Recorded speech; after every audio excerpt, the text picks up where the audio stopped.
This is Carcone Carne. I'm James Van Osdell, and Carcone Carne is a Q101 podcast. This is also episode 1000 of Carcone Carne, episode 1000, part 2.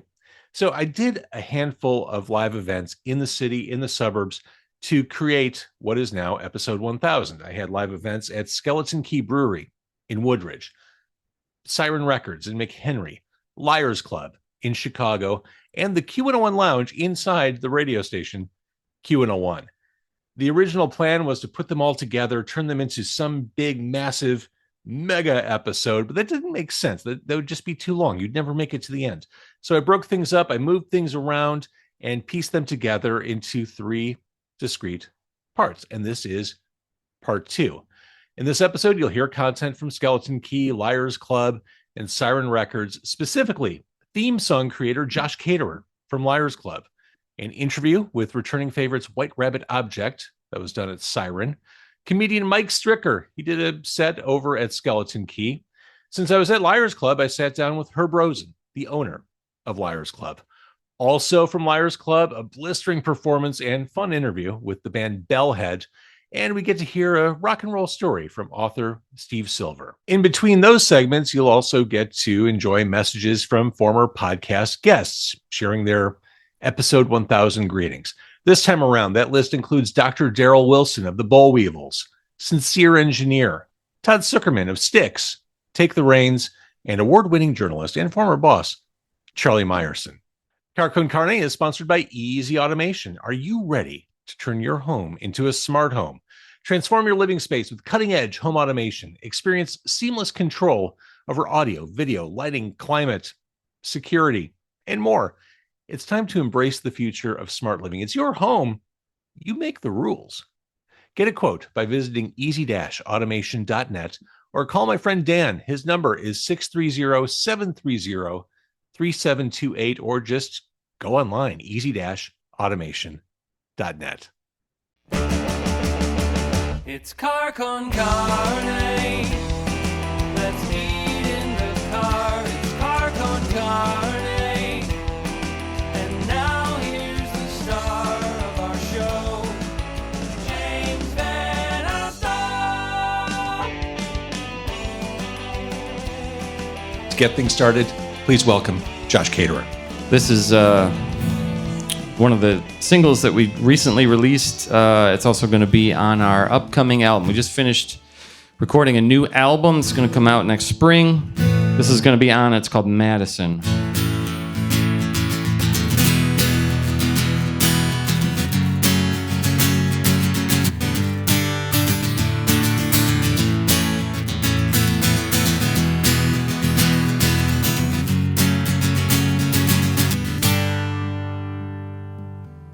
I know I've been a disappointment to you in like 1,000 ways.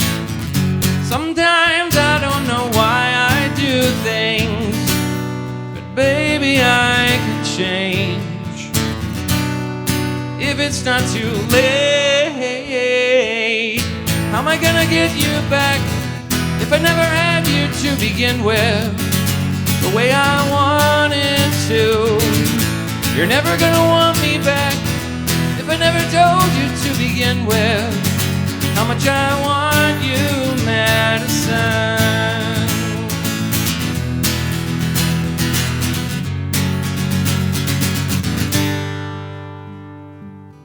Somehow I took the one and only true love that I have ever known and treated it like less than nothing. Now I'm all alone, but there's got to be a way. How am I gonna get you back if I never had you to begin with the way I wanted to?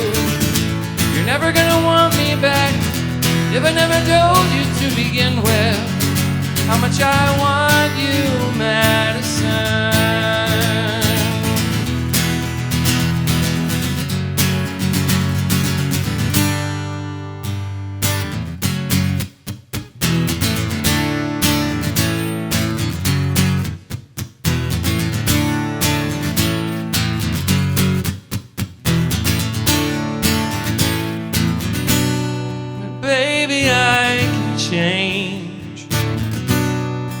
if it's not too late.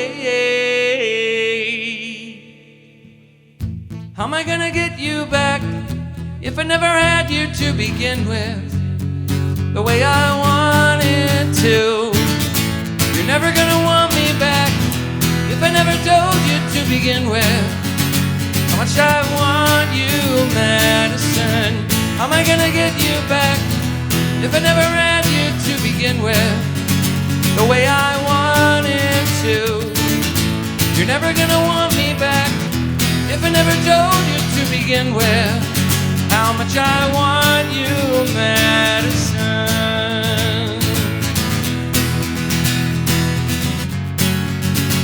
I want you, Madison.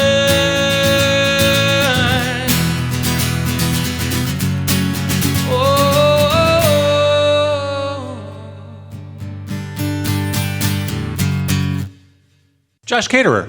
How great was that? So here, grab a mic, or if you need to set your guitar down.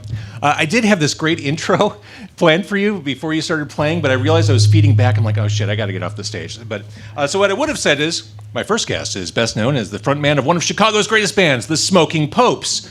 He's also an accomplished solo artist, one of my all-time favorite singers, and the #1 most frequent guest on Carcon Carne. No small achievement there. Is that only because of the theme song? So technically, I'm on every episode. You are on every episode, but no, you have appeared the most. Oh, nice. Daryl Wilson of the Boll Weevils, #2. Okay. Yeah, and Dennis? Stu Pandov of Lucky Boys Confusion. I crunched numbers. I've got an entire chart tracing 1,000 episodes that I'm going to publish. Okay, great. Somehow I thought I was in direct competition with Dennis Buckley. The problem with Dennis is 88 Fingers Louie kind of went away, and there was less reason to have him on. I love him to death, but yeah, he lost his newsworthiness. Good. So well, I'll rub his nose in that fact at every opportunity. So I'm honored that you're here, Josh. Smoking Popes just wrapped up a whole lot of touring this year, starting in Europe. Yeah, we did a couple weeks in Europe. Then we came back, had just a few days off, and then we started this tour with the Get Up Kids that was about 6 weeks of touring with a little break in the middle. And it seemed like that was wildly successful. That was very successful. That was a lot. Well, they're celebrating 25th anniversary of their album, Something to Write Home About, which is like a big victory lap for them because like everybody loves that record, and so all the shows were packed full of people that were singing along to every word, and it was cool to see that. And to kind of be part of it. So, and they're just great guys. Like we got to know them a little bit, and they're super fun to be around. Now, Smoking Popes aren't actively touring all the time like you were back in, say, 1995. So is it exhausting, like going on the road and doing that whole thing again? It's tiring, You got to focus on self-care more than we did in the 90s, Wait, what does that involve? Is that yoga? Is that doing Wordle every day? What is it? I think it involves not getting blackout drunk every day. That's a lesson for you kids here at Liars Club, an important lesson at that. You mentioned Born to Quit. You played My Lucky Day. 30th anniversary of that album, which I can scarcely believe, which means I'm not as young as I used to be. No one is. Correct me if I'm wrong. The 30th anniversary reissue happened without your knowledge originally. There is a version of that album on vinyl out there now. Some little label licensed it from Capitol Universal and did a little run of it. Ick. And without our permission or anything. But that's fine. We did a reissue of that album a few years back for the 20th anniversary of it, and we worked with Side One Dummy Records to license it from Capitol Universal, which turned out to be such a pain, and it was so expensive per unit that like nobody made any money off of that. Yeah. It was just sort of a novelty thing, and so this label that did that now, they contacted us after the fact and was like, "Well, you want to buy some of these off of us?" For like $20-something a unit, and we're like, no. What a racket! We'll just we'll record it. We'll do a Taylor's version of it. Let's talk about the Taylor's version because it's awesome. For those who've seen Smoking Popes live, which I have to assume is most people in this room, there's an added jaggedness and rawness to those songs on stage, and that comes through on this live Born to Quit release. Yeah, it was recorded in a studio, a really nice recording studio down in Bloomington, but all the takes on it are live. Like, we didn't go in and fix any of it, so it's like it's warts and all, and there was a studio audience of about 60 people that you could kind of cram into this little recording studio. So it's like kind of halfway between a studio album and a live album, and it felt really good to do. It was a special kind of a energy in the room that night. And I think that comes through on the recording. It does, and Born to Quit for so many of us was our entry point to Smoking Popes. That's when you started to blow up. So hearing those songs still evokes a certain sense of nostalgia, and it puts us all back in a certain point in time. Yeah, and this being a Q101 podcast, I think I should point out that Q101, back at that time, played an essential role in making that album as successful as it was, because Q101 just started playing Need You Around. Yeah. That was another thing we didn't know about until after it happened. Somebody called us up and was like, guys, I just heard you on Q101. We're like, really? What song? Need You Around. Really? Need You Around? And let's be clear, the album after that, we've talked at length about Destination Failure. I still can't believe that isn't one of the most famous, most successful albums of all time. Thank you. I know you love me. Q101 played that back in the day. They did. Yeah. That should have been a smash hit. Well, we were striving to make a cult classic album, and we hit that mark there. It's your rock and roll high school. Exactly. All right, so going back to Born to Quit, the live album is available. That's cool, and that's a fun look back. There's been a slow drip of singles, and you said it. You actually answered every interview question I had on stage. Born to Quit, we did the live album of that. Got a new album on the way, but that's good. That makes my job easier. Slow drip of singles, Golden Moment. Golden Moment is the latest one. There will be one or two more singles dripping out there before the full album drops in, I think, March is what we're shooting for. I love it. And then, of course, you played Madison. Played Madison. Which sounded great. Thank you. And, Don't You Want Me make the album? No, that's going to be a special single. I could see that being on 45 vinyl at some point with a special little sleeve, like a collector's item type of a thing. And so Deanna from Sincere Engineer duets with Josh on that version of the Human League song. Can we agree, especially thinking about the Born to Quit session, is Deanna the MVP of the Chicago music scene? She is, and she's not only got a super cool voice and her band is great, but she's the nicest person in the world. She's just a sweetheart to be around. It's that Midwesternness. Mm-hmm. She's always apologizing for everything. And she kept thanking us for letting her sing the song with us. And I'm I'm pretty sure you're doing us a favor, but okay, you're welcome. Well, and of course, I mentioned the Boll Weevils. They put out a new song on that Red Scare compilation, and sure enough, there's Deanna singing harmony and backup on the everybody wants her to sing on their stuff because she elevates the quality of whatever she's involved in. So with the new Popes album on the way, what is it? Is the solo Josh Caterer experience on hold? No. In fact, we're playing at the Hideout in a couple of weeks on the 25th of You checked October. your watch. Yeah. What? It's looking like November. It says, why did I look at my watch? I don't know. It has all my dates on there on my watch. We're playing, I think that's our only Josh Caterer trio solo gig for the year. So we're not very active, but we're not done. That's something that can kind of fill in some of the cracks in between Pope's tours. I love it. Well, looking forward to the new album. Thank you for opening things up. Thank you for being my most frequent guest on Carcon Carne. It is my honor and privilege to be involved in this wonderful podcast. One more time for Josh Caterer.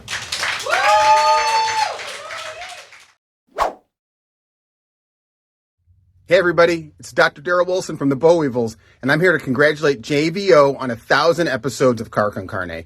10,000 more, please. 11,000 more. 50,000 more. 100,000 more episodes, please. One of the greatest podcasts to ever exist on this planet.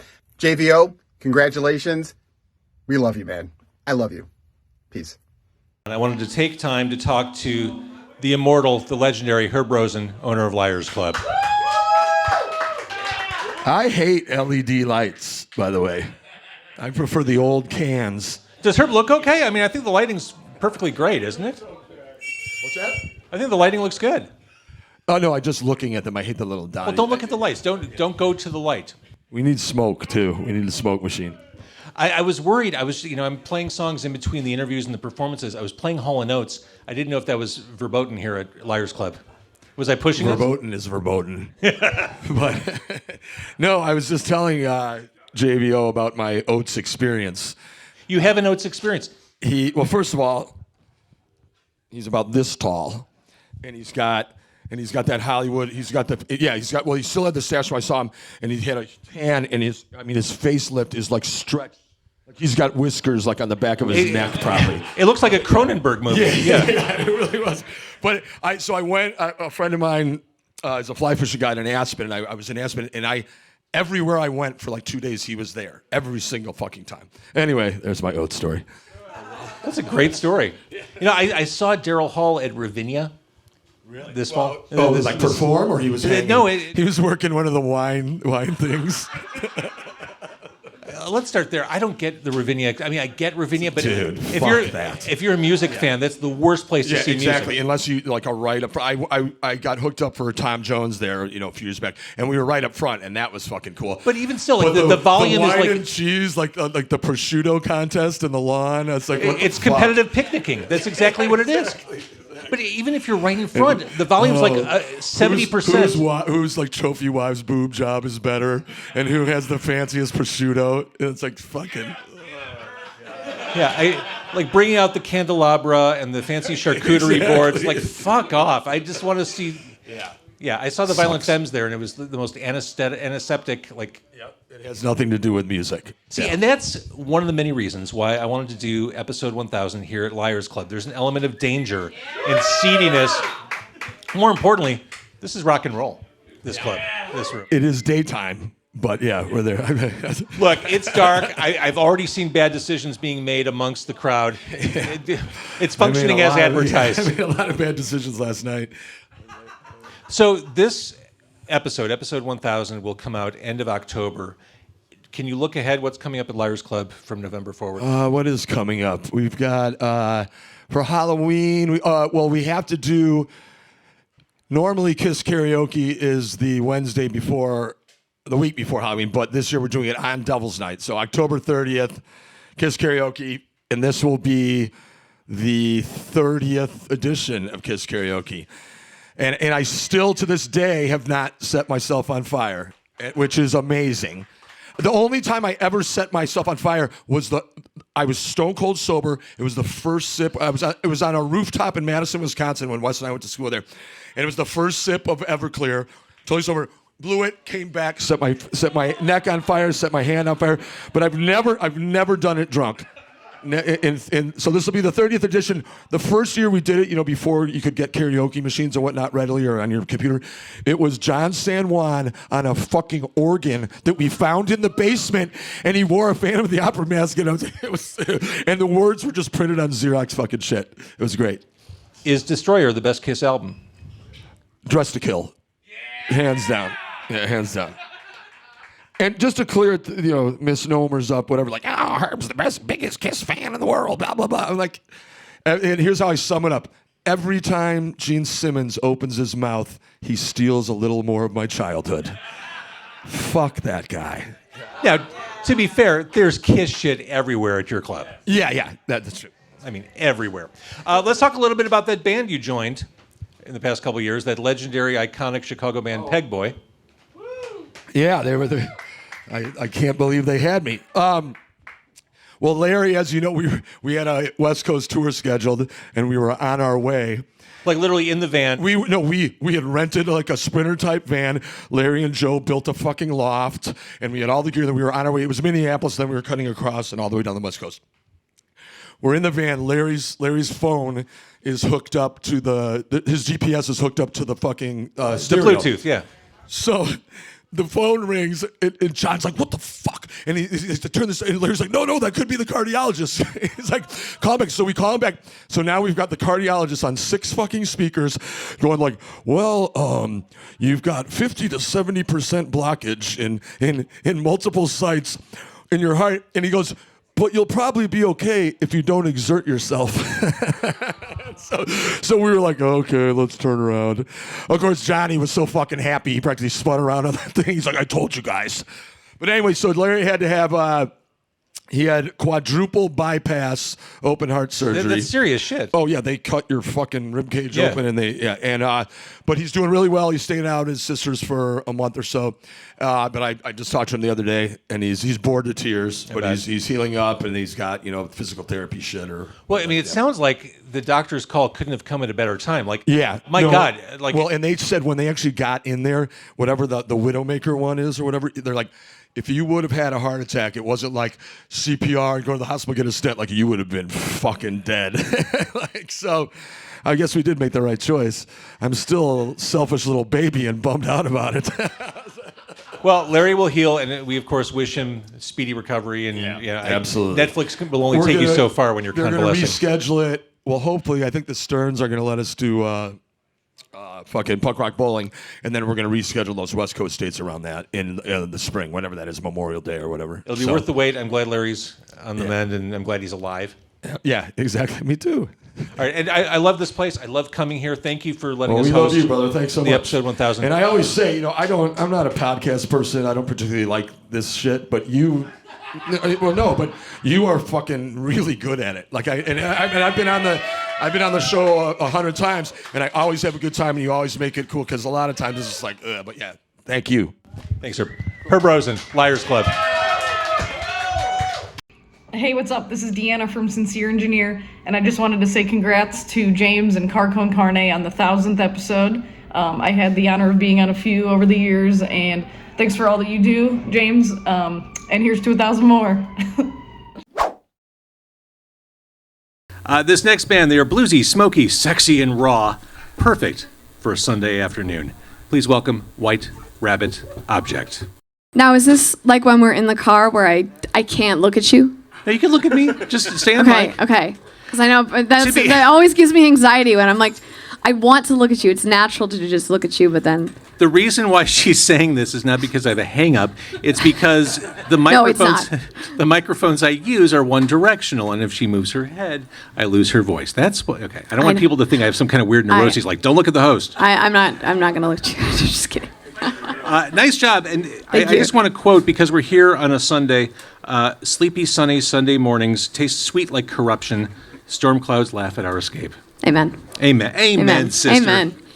So White Rabbit Object, your EPs use the NATO alphabet expressions for White Rabbit Object, the most recent being Romeo Bravo Bravo Tango, Oscar Bravo Juliet being the next one.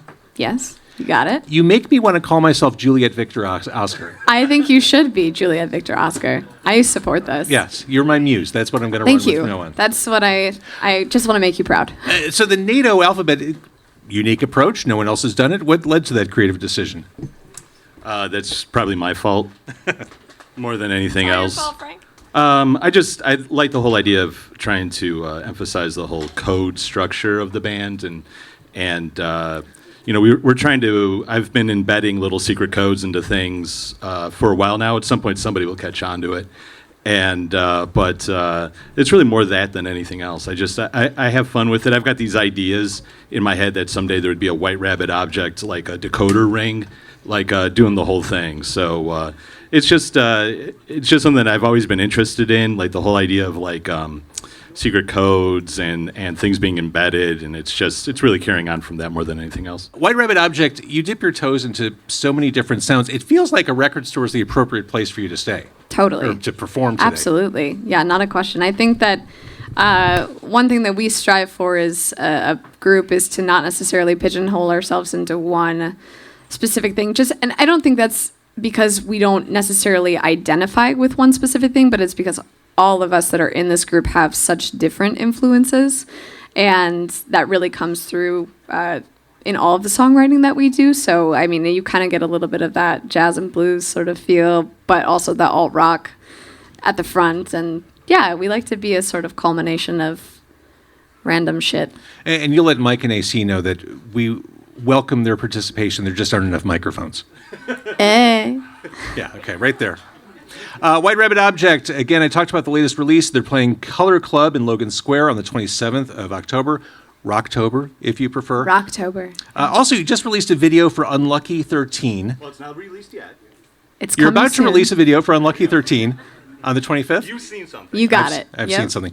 This was shot in a bowling alley. Yes, it was. See, I thought I was cool. I've got a record store guy, so I could do an in-store. You've got a bowling alley guy. We got a guy.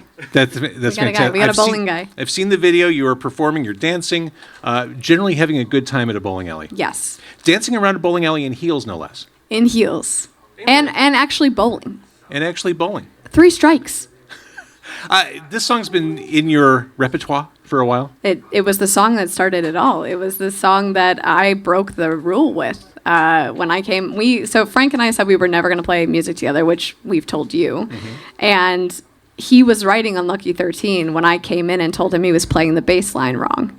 And this was the song that started it all. So we thought, instead of the little garage band mock-up that we did of the song, that we needed to actually give it legs. And we went in the studio a few months back, recorded it, and now it's getting its own bowling alley music video. And it's going to be a lot of fun. White Rabbit Object, mention the show. Anything else we should talk about before? We're coming out with more music sooner than later. Definitely watch the video. We've got some merch here today if you like us, to support us. We're incredibly grateful to be here. And just thank you guys from the bottom of our hearts for letting us into your lives on this Sunday morning. White Rabbit Object, everybody. And thank you, James Van Osel, for always including us in these and having us out a couple of times. It's been awesome. We love it. James Van Ostel, Todd Zuckerman here on the road with Styx at the Honda Center in Anaheim. And I want to wish you, my dear old high school pal, congratulations on 1,000 episodes. That's no small feat. That's to be celebrated. And here's to several thousands more. And I hope that you'll have me back, because I'd love to have some hot dogs, Italian beef, or rumalnati's or something like that. So call me, will you? He's a very funny guy. I'm going to hand him my microphone. Please welcome Mike Stricker. I'm so excited to be here tonight. My name is Mike Stricker. I walked into a State Farm the other day, and I asked them if I could borrow some sugar, and they said they didn't have any. So I said, like a good neighbor, my ass! And I left.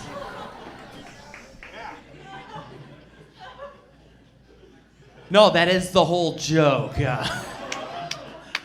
Oh, okay, I left, but not before they convinced me to sign up for both car and homeowner's insurance. They got me for both, which is ridiculous because I ride a bike and live in my mom's attic. Those people are con artists. Yeah. No, it's not funny, you guys, okay? I don't live in the basement with the losers, okay? I live in the top floors. We call it my mom's house, the penthouse suite. So yeah, ladies. I had to drive through downtown Downers Grove on my way here today. I saw 4 jaywalkers. And I know it was exactly 4 because that's how many dents I have on the front of my car right now. So I'm assuming that's what happened to that table over there. They were actually coming, and now they're not here anymore. So that's great. As I was driving along, though, I saw a bunch of cop cars in front of this building, and I was like, oh, I wonder what's going on in there. Turns out it was just the police station, and that's where they park. We're here to have fun. I got lots of neat ideas, like things I'd like to see happen in the real world. Like, I think it'd be really cool they revamp that TV show Cheaters. You guys ever watched Cheaters before? Yeah. My version of Cheaters, it would just be nonstop footage of Amish people getting caught using electricity. That would be a great TV show. That'd be like so good. Can you imagine like some kid, like Amish kid's dad comes walking in the room all pissed off like, Jeremiah, is that a Boost Mobile prepaid phone, boy? Like, oh. Like, I don't know what's worse, like the Amish shame of getting caught using electricity or the fact that it's 2024 and someone still has a Boost Mobile prepaid phone. Yeah. It's kind of wild. I'm going to tell one controversial joke. One, we're going to do it quick. We're going to move on. Some of you might get upset, and that's all right. We're going to make it a little uncomfortable. There's a lot of comedians out there who are not white comedians. They say a lot of stereotypical stuff about white people. And a lot of the stuff they're saying is pretty mean. And I heard this one thing recently. I go, no, they've gone too far. And I have to put my foot down. You guys hear they say white people don't like flavor in our food? Have you heard this? Yeah, they say white people like bland, boring food. We don't put seasoning on anything. We don't like herbs and we don't like spices. And I go, whoa, whoa, whoa. Yeah, we do. It's called ranch, okay? Like that's what we like. I'm from the Midwest. Nothing goes better with cheese curds. People think they're cool because they get their herbs and spices from the Whole Foods market. I get my shit from Hidden Valley, okay? That's way cooler. It's like mysterious. It's hidden in a valley somewhere. Maybe Fox Valley. Nobody knows. I've been working on my wellness this year. 2024 has been a year of wellness for me. Back in June, I completed my first ever 50-mile bike ride, which was pretty exciting for me. Oh, thanks. One of my buddies called me up. He's like, dude, 50 miles. That's pretty good. Do you have any advice you would give to someone doing their first ever 50-mile bike ride? And I was like, look, you could train all you want. You can eat well, but I found the best way to complete a 50-mile bike ride is by using an electric bicycle. That's definitely the best way to do it. Don't laugh too hard, you guys. I still fell off like 4 times. Did you know that you have to look out for potholes and steer and not try to drink a handle of Tito's before you do it? I learned a lot about myself that day. I'm very excited to be here at Skeleton Key Brewing. This is one of my favorite breweries anywhere. This is so cool to be here doing this tonight. I love craft beer. I'm a big fan of craft beer. Some people call me a craft beer nerd. I've been trying to brew my own craft beer at home, and it is not going well. Over the summer, I tried to brew a milkshake IPA by just dumping a bottle of Rolling Rock into a strawberry shake, and that's not how that works. I was like, by definition, a milkshake IPA should bring way more boys to the yard. And they're like, it's better than Coors. Damn right, it's better than Coors. I could teach you, but I'd have to charge. Oh, man. I got one more for you guys. Thank you for inviting a comedian to be a part of this, James. This means the world to me. Thank you so much. Give it up for JVO. I have been listening to you since I was probably 6 or 8 years old. Don't make you feel old, but I've been listening for a long time. The Q is a special place in my heart. This means the world to me. So thank you again for the opportunity to come do this. This is so surreal to me. I've got a couple of dreams I'm working on through stand-up comedy. One of my dreams is I want to do stand-up comedy in all 50 United States. Earlier in April of this year, I was the only comedian in Illinois to get selected for the Alaska Comedy Festival, and that was my 50th state, so I got that done this year. That's pretty cool. I'm just a kid from Berwyn, and now Berwyn, yeah, I think my mom's got the hots for Svengoolie. Don't tell anybody. My other dream is to be on TV in the next couple years. And if I am on TV, I hope you all turn on your TVs and you go, wow, that's comedian Mike Stricker. And I saw him the first time he ever performed in Woodridge at Skeleton Key Brewing. Yeah. And I can't believe he died in that crystal meth lab explosion. Oh, that's it for me, you guys. I'm Mike Stricker. Enjoy the rest of your night. Thank you so much for having me. Hi, James. It's Courtney from Take the Reins. I just want to say thank you so much for all that you've done for the Chicago music scene, all that you will continue to do. We wish you so much success. Congrats on your 1000th episode. Your passion, your drive, your knowledge of music is unmatched, and we are so grateful to have been a part of it. So from the bottom of our little black hearts, we thank you. Congratulations. And I'd like to introduce Steve Silver. He is Chicago's legendary lover, fighter, doorman, and raconteur. He is the author of This Might Hurt a Bit. That's him. Steve Silver is like an embedded journalist who's covered the seediest sides of Chicago and rock and roll from within. Steve Silver, everybody. Hi, everybody. Hello? You good? Okay. First of all, just a rule of thumb, if you're a storyteller in this neighborhood, if I had one piece of advice to you, it would be don't fucking follow Ike Riley, who's maybe the greatest storyteller in Chicago. But, here we are. First of all, before I start, you need to know that I usually tell 40-minute stories, and I'm not going to do that today.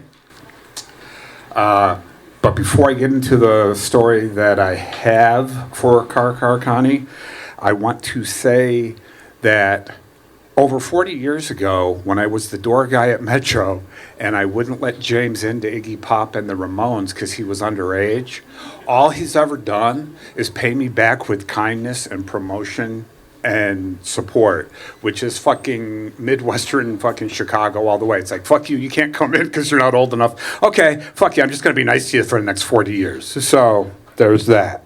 So big hand for James, because 1,000 shows is a big fucking deal. Okay, so for those of you who don't really know my history, tour managed a lot of bands, babysat is what I call it. And when James asked me to come up here, I realized in all the stories I don't really have but one that has rock and roll and food, which is what his podcast is all about. So here it is. From 89 to 92, on the road a lot with different bands. And at this time, I'm babysitting a band from England called Killing Joke, which is one of my favorite bands. And I'm the tour manager, and 2 of them are great guys and 2 of them aren't. But the 2 guys that are great I hang out with, and one's Paul Raven, fucking legendary guy. At the time, there are seasons for tours. So back then, when you'd be in an airport or you'd be at a town, you would see another band that was playing the night before, the night after, or maybe the same night. So in this iteration, it's Jesus Jones, who has a huge hit with Right Here, Right Now. Zodiac, Mind Warp, and The Love Reaction, who's got the big hit, Sonic, whatever that was. And us, and Run DMC, which was weird because they're not in that mix, but they were like the nicest guys, and we ran into each other all the time in the airports and stuff. But the side effect of everybody being together and kind of staying in the same hotels and playing the same gigs and going to the same spaces in towns you're into for a day or two is the locals probably don't really care who you are, but they ask you what band you're in. It's kind of nice, right? They know you're a rock star. Except when you ask Paul Raven if you're in Jesus Jones, he's like, you fucking cunt! I'm not fuck those pop stars! So this gets to be a thing where people keep asking. We're actually in an airport once where people walked past Jesus Jones to ask us if we were Jesus Jones, which was really weird and uncomfortable. Nice guys, still friends with most of those guys. Anyway, Alan lives in Chicago still. So we're in London. It's been a 4 or 5 day tear, and Raven and I are super hungover, and there's one Mexican restaurant in London, which is run by an American, which is weird. So we go and we sit, and we're drinking, and we're eating, and we're just kind of getting over the hangover, and the very nice waitress comes over, and Paul thinks like she's going to hit on him or whatever, and she goes, aren't you in Zodiac Mind Warp and The Love Reaction? You're Zodiac Mind Warp, right? And he goes on this tirade that is like, fuck those guys. You know, he wouldn't be anything if he hadn't married his wife because his wife's got all the money. She's like part of royalty. Da, da, da, da, da, da, da. And this plate of food comes flying over the restaurant and lands on our table. And Raven's like, who fucking threw that? And we turn around, and it's fucking Zodiac Mind Warp, and they're there eating food, also hungover. So I don't want to say it was a slap fight, but really, if you got a bunch of rock stars fighting, it's kind of a slap fight. So it goes into a slap fight, and we go out, and we're like, me and Raven and Phil, the other roadie, we're like, we fucking got these guys, man. They're a bunch of fucking leather posers, man. And we go through the back door to this fight, and their entire crew is back there, like, waiting for them. And we're like, fuck. And so basically it's like the Beatles when they're running through, you know, but except they were trying to kill us. So, but the ironic part is we're all playing at the Academy in London, so we all have to play nice at the show because we all like have warring dressing rooms. So it gets into this thing where it's a pissing match with Raven and Zodiac, and they don't really look anything alike, but whatever. And the rumor at the time was that Zodiac Mind Warp was all paid for by his wife. because she was a 15th Duchess or whatever, and she had all this stuff. So there's a lot of insults rolled back and forth, whatever. A couple months go by, I'm in Chicago. Raven calls me and goes, hey, we're going to Spain. We're going to play some gigs with Jesus Jones. So I think it's Killing Joke, and we're going to play with Jesus Jones. So I get to New York. Raven meets me there. We fly over to England. We go to the rehearsal studio, and it's Jesus Jones and Raven. And I'm like, where's the band? He's like, well, the band's not here yet. I'm like, where's Jazz? Where's Jordy? He's like, yeah, they're not coming. Why would they be here? I'm like, well, who the fuck are we playing with? I go, are you and Jesus Jones now? And he goes, no, man. The bass player in Zodiac Mind Warp couldn't make it, so I'm playing bass in Zodiac Mind Warp. I'm like, yeah, that's funny. Let's have a drink. He's like, no, seriously, and you got to be really nice to him because I kind of smoothed it over, and you're on the road with us now. So we go, meet everybody. Hi, really sorry about the fist fight. Blah blah blah. Yeah, sorry about talking about your wife and all that. Yeah, whatever. So we go to Spain, go to Brazil. It's nice. It's like 2 weeks of festivals. It's crazy. And I don't know if any of you guys have ever had access to rock and roll cash bags of money and drugs, but sometimes you lose a day or two in there. And I wake up, literally, wake up in this really fluffy bed in the mountains, Switzerland and Italy. It's a recording studio, floor-to-ceiling walls, windows. I'm like, what the fuck? And a butler comes into my room, like knocks, and it's the fucking butler. And I'm like, okay, well, Raven's got us into something. I don't know what this is. Okay, cool. Guy asks what I want, brings me tea and whatever. So we're hanging. I walk out, there's Raven. And it's a recording studio that's like top of the line. And all these rock stars, and I'm like, that's fucking weird. And we walk out, and it's this huge Swiss chalet that Zodiac Mind Warp owns. And it's been a recording studio, like fucking Led Zeppelin. Everybody fucking records there because it's state of the art. And we're sitting around, and I'm like, holy fuck, his wife is rich. And we're like, we're drinking tea, and now we're doing some drugs, we're drinking. And I'm like, do we have a show? And he's like, no, this is the end of the tour, man. We got like 3 days. We're just going to be here. You have your personal butler. You have your own room. Anything you want, they'll deliver. Drugs, booze.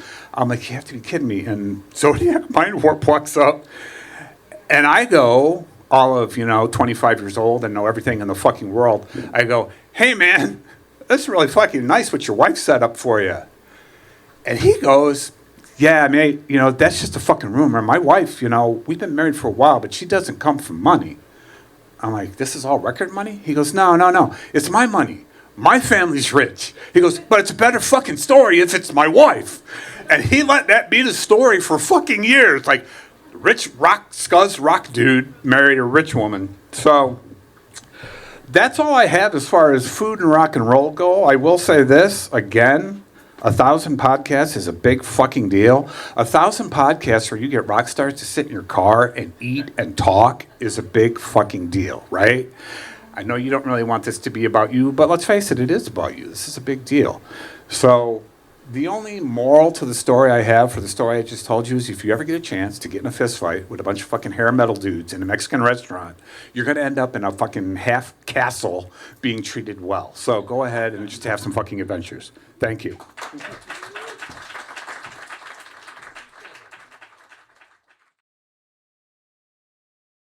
Hi, ChicagoPublicSquare.com publisher Charlie Meyerson here, or as I'm far better known, Car Con Carne episode 185 guest.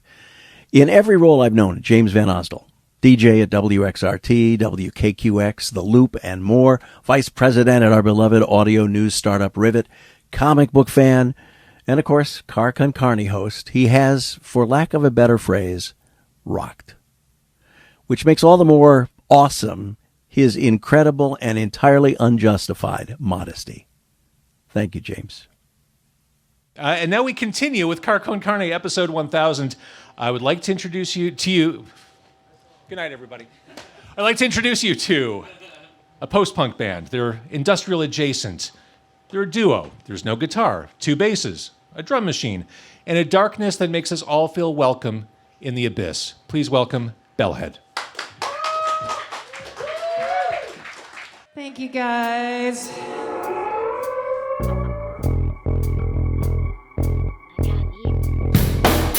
Once was a widow maker, Fell in love with an undertaker. though the love was unrequited. One day to be united. For a bomb of its own creation, Tuning back to original station. put down by what they say. She disappeared on a wedding day. Reverse cry, paint on a smile. I haven't been waiting, I've been working for a while. Dead air, pretend to care. Put back the tumor, tell the sleeping dog beware. Bring me the necromancer, the alchemist, the topless dancer. With the bones of a unicorn, you'll never be alone. Bring me the Baba Yaga, sorceress, the ghost armada. Bring me the bones of a unicorn, and you'll never be alone.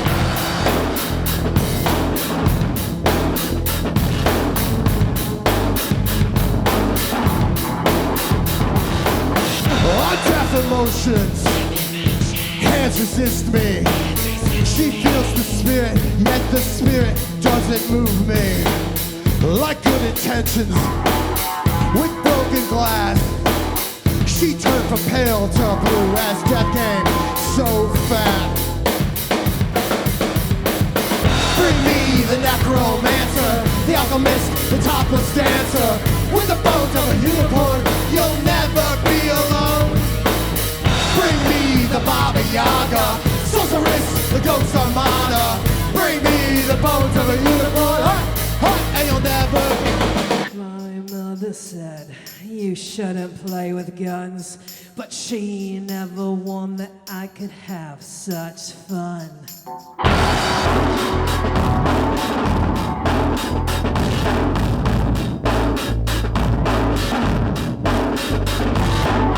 Here lies the undertaker, Interned with the widowmaker. in life a house divided. In death reunited. Here today, a birth tomorrow, a lovely death from a life of such sorrow. Time counts, don't does the tell. Life is an emotion, and death is as well. Come on!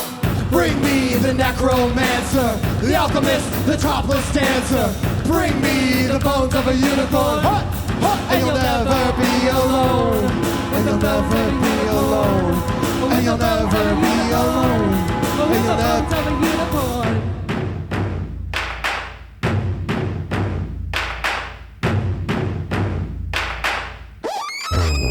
Bring me the necromancer, the alchemist, the topless dancer. With the bones of a unicorn, you'll never be alone. Bring me the Baba Yaga, sorceress, the ghost armada. Bring me the bones of a unicorn, and you'll never be alone. And you'll never be alone. And you'll never be alone. And you'll never be alone. And you'll never be alone.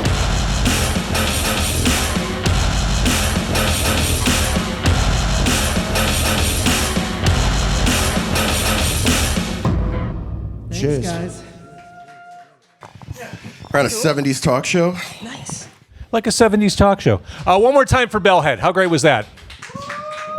Thanks, guys. Thank you. This is Ivan and Karen. Ivan, I got to be honest, you scare me when you yell. It's the Russian in me.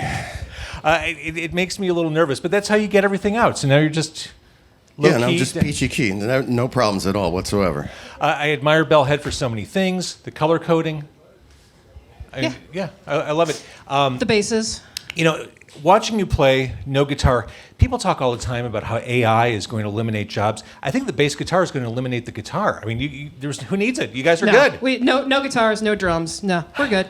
So Bellhead, if you are watching this or listening to this in episode 1000, you can see them in Chicago at Reggie's on November 3rd, along with Vash, Phantasma Negra, and DJ Scary Lady, Sarah. Absolutely. And then onward to Ohio, Pennsylvania, and Virginia. I mean, it seems like you're always touring. You keep very busy. Yeah, this year we kind of made the intention that we were touring. Like we put out a really good album last year, Good Intentions, and then the spring of this year we put out a video for it for Bad Taste, which was a lot of fun. Which you just played? Yes, which we just played. Yeah, and then we decided we're going to tour. Like we're just going to hit the ground running, and so we're doing about 40 dates this year after it's all said and done. And then, Good for you. and then Odin Sleep in December. That's the plan. She will sleep. I'll write the next record. Right. And I've got to think it's easier, and I'll ask the same question of Club Drugs after they play, but I've got to think it's easier to tour as two people as opposed to a collection of personalities. It's nice. You only have one person to worry about for their schedule, right? It's not like, oh man, can we do this? Can we book it? People have to take time off. I message Ivan and I'm like, hey, Wednesday. And then he's like, Yup. but we roll in a compact SUV and it's nice. So we just get in the car and go. Can we talk a little bit about Bellhead merch, which I think, in addition to the live performance, definitely worth seeing a Bellhead show for. Ivan is modeling the latest in Bellhead merch. Thank you. That is actually another Chicago legend made that design for us. This is from John Bergen. He's done comic books. He's done The Crow. He's worked on a ton of stuff. Amazing artist. But yeah, he did this design for us. And merch is important. I mean, that's the thing is like big bands don't tour the way that they used to. Economically, it's part of like the small footprint. Yeah. We have to be in alignment because if I'm not doing it, Karen has to be doing it and vice versa. There's no third roommate to blame for where the peanut butter went. It's either one or, Interesting metaphor. Yeah, But it well, wasn't effective. I'm still bitter about that. It's just there's a lot to do in a band, and if you really want to do it, then it's like you have to do the not fun stuff, all the pedaling uphill, So the merch is important for when we're out on the road to keep us fed, keep the lights on, keep the gas, and the being in alignment, having a hive mind about what we're doing, is the ability to then not have to him and haw about it. Like, yeah, I said no to this show, or yes, I said yes to this, whatever it may be. I do, as nice as I think you are, I do envision a fair amount of ball busting back and forth between the two of you. Speaking of our manager, Dave, Karen's wonderful husband, whenever he's mad at us, we are the talent at that point. So the new EP will be out in spring, 5 new songs? Yes, yeah. More than 5. There's 5 new songs, but then there's going to be 2 very special remixes, one by Stabbing Westward and one by Club Drugs. I love Club Drugs. So they're pretty amazing. Yeah. I also love Stabbing Westward, too. That's awesome. So you're busy, and you mentioned Bad Taste.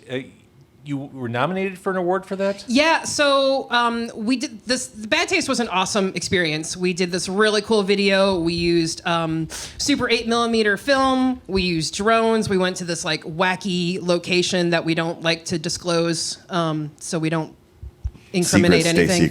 Secrets stay secrets. But then we submitted it to a bunch of places, and we're like, hey, well, you kind of throw a dart and see if it hits a dartboard. So we were nominated for New York Film and Cinematography Awards for Best Director, for LA Film Fest, and then Happenstance Horror Awards.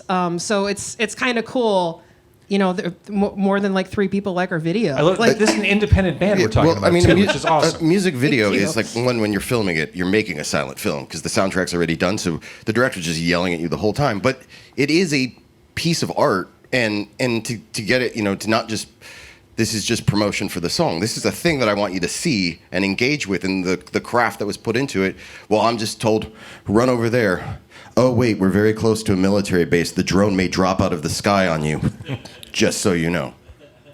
You kind of tipped your hand too. I didn't say which military base. Fair. Okay, so more to come from Bellhead. Reggie's next month. Yes. One more time, Bellhead. Thank you, guys. Thank you. And thank you, JBO. So some thank yous are in order. So let's start with the venues. Skeleton Key Brewery. Paul and Emily Slayton run that place. Always comfortable, always friendly, and the beers kick ass. I love Skeleton Key.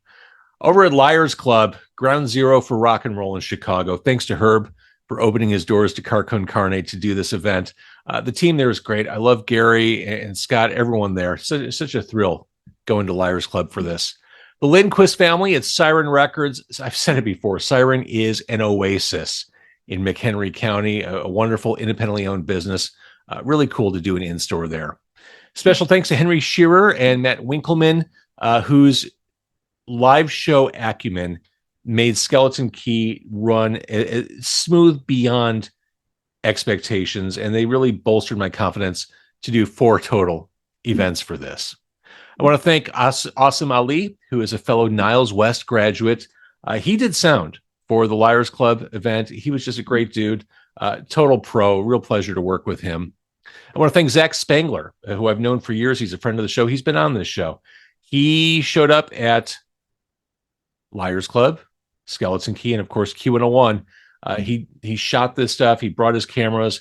He made those events look so good. Thanks always to Zach for all of his digital contributions. Thanks to all the artists, the author, the comedians who gave their time freely and willingly to participate in episode 1000. Thanks also to all my friends who showed up, new and old friends who showed up for the live events. And thanks to you, if you're watching or listening, I can't tell you. Well, I can. I'm doing it right now. I'm very grateful for the fact that you're here, that you listen and watch and support Car Con Carne and enable me to provide this platform that supports the Chicago creative community, culinary community, I guess. Yes, just supports people doing cool shit. Be sure to check out the other 2 parts of episode 1000. They're floating around out there on all the usual places, Spotify, Apple, YouTube, etc. Thank you for watching and listening.